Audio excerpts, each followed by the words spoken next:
केला बेचने वाली चुड़ैल। एक बार की बात है, जादूपुर नाम के एक गांव में करतब दिखाती एक औरत एक रेड्डी के लिए गांव में आती है। आइए आइए मेहरबान कदरदान, खाइए रोहड़ा के ताजे ताजे केले। कभी खाए नहीं होंगे ऐसे केले, पीले पीले केले खाइए। ये कहकर रोहड़ा हाथों में 4 केले लिए उन्हें सर्कल में जोर जोर से हवा में उछालती हुई करतब दिखाती है, जिसे देखकर आसपास के सारे बच्चे अपने अपने मम्मी पापा से उस औरत के पास जाने की जिद करने लग जाते हैं। पापा, ऐसा तो सर्कस में बॉल से होता है ना, ये आंटी तो केले से कर रही है। चलिए ना पापा, देखते हैं। रोहड़ा एक पतली सी तार पर चलती हुई केलों से करतब दिखाती है। आते जाते सभी लोग बाहर रुककर उसके करतब देखते हैं और वाह वाही करते नहीं थकते। जैसे ही एक आदमी पास आकर उसे पैसे देने लग जाता है, तब वो कहती है, अरे नहीं नहीं साहब, मैं करतब तो बच्चों के मन को बहलाने के लिए करती हूँ। धंधा तो मेरा केले का है। पीछे देखो मेरी रिड्डी, जो भी मेरे केले खाएगा मेरी तरह चुस्त दुरुस्त और तंदुरुस्त हो जाएगा।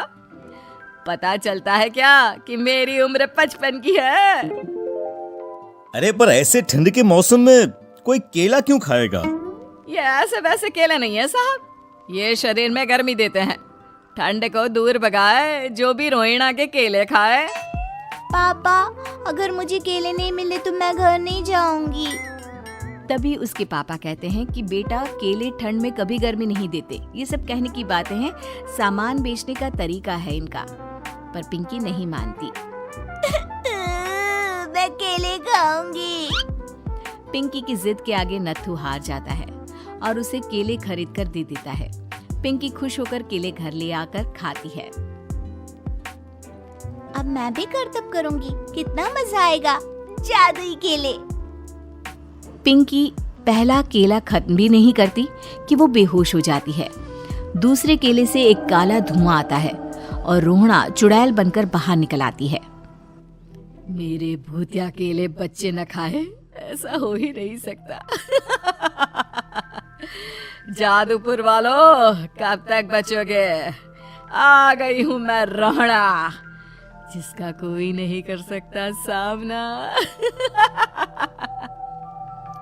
रोहड़ा पिंकी को गोद में उठाकर काले धुएं में कहीं गायब हो जाती है।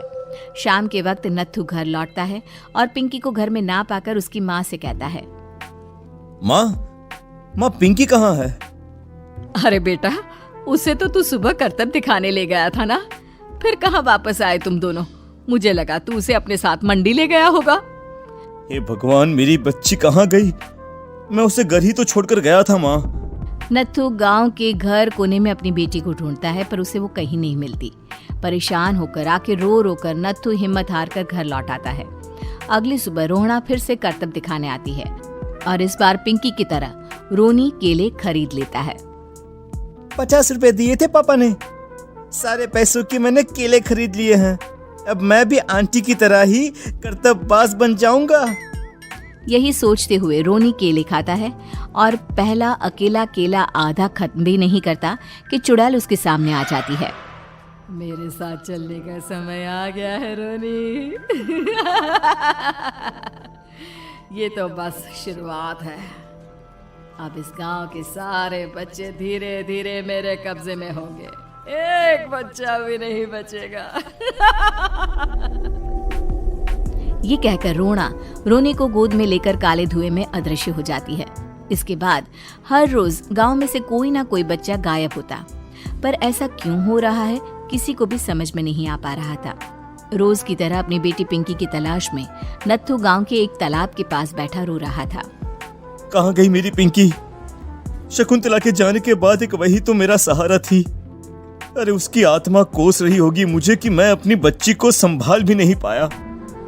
नत्थू ये कहता हुआ रो ही रहा था कि तभी तालाब में से उसे शकुंतला की आवाज सुनाई देती है। कहाँ थी तुम शकुंतला? हमारी बच्ची और सारे गायब हुए बच्चे रोहड़ा के कब्जे में हैं। वो बच्चों को जो केले देती है उससे बच्चे बेहोश हो जाते हैं और उसके कब्जे में आ जाते हैं और वो उन्हें ले जाकर काली दुनिया में ले जाती है। पर वो ऐसा क्यों कर रही है? ये मैं नहीं जानती, पर उस दुनिया का रास्ता मैं आपको बता सकती हूँ। जहां ये नदी खत्म होती है वहां एक केले का पेड़ है, उसके नीचे एक दरवाजा है, वहीं से रास्ता जाता है उस दुनिया का। ये कहकर शकुंतला की आत्मा गायब हो जाती है। गांव के सभी लोग झुंड बनाकर उसी रास्ते से काली दुनिया में चले जाते हैं और वहां देखते हैं कि सारे बच्चे वहां काम कर रहे थे। पापा मुझे ले चलो यहाँ से। पापा पापा। सभी बच्चे अपने मम्मी पापा से लिपट जाते हैं। तो तुम लोग यहाँ तक आ गए? क्यों हमारे बच्चों को पकड़ लिया तूने? तुझे शिकार ही बनाना है तो ले, हम सब आ गए हैं, हमें खा ले। नहीं, मुझे बच्चे चाहिए। मेरे बच्चे के बदले तुम लोगों के बच्चे। क्या मतलब? मैं इसी गांव में रहने वाली एक औरत थी। केले की चोरी के इल्जाम में मेरे बेटे को गांव वालों ने इतना मारा कि वो मर गया। उसी दिन मैंने ठान लिया कि गांव वालों का भी वही हाल करूंगी। कुछ दिन बाद बेटे के चले जाने के दुख में मैं भी मर गई और मेरी भटकती आत्मा एक चुड़ैल बन गई। और फिर मैंने बदला लिया तुम सबके बच्चे छीनकर। बर्दाश्त नहीं कर पाए ना? सोचो मुझ पर क्या बीती होगी। हमें माफ कर दो रोना। पता नहीं ये किसकी गलती थी, पर हम सभी माफी मांगते हैं। हमारी खुशियां लौटा दो, तुम भी तो एक माँ हो। गांव वालों की बात सुनकर रोना का मन पिघल जाता है और वो बच्चों को छोड़ देती है। उसके बाद काली दुनिया बच्चों के लिए जादुई दुनिया बन जाती है। अब कोई भी कभी भी वहां आ जा सकता था।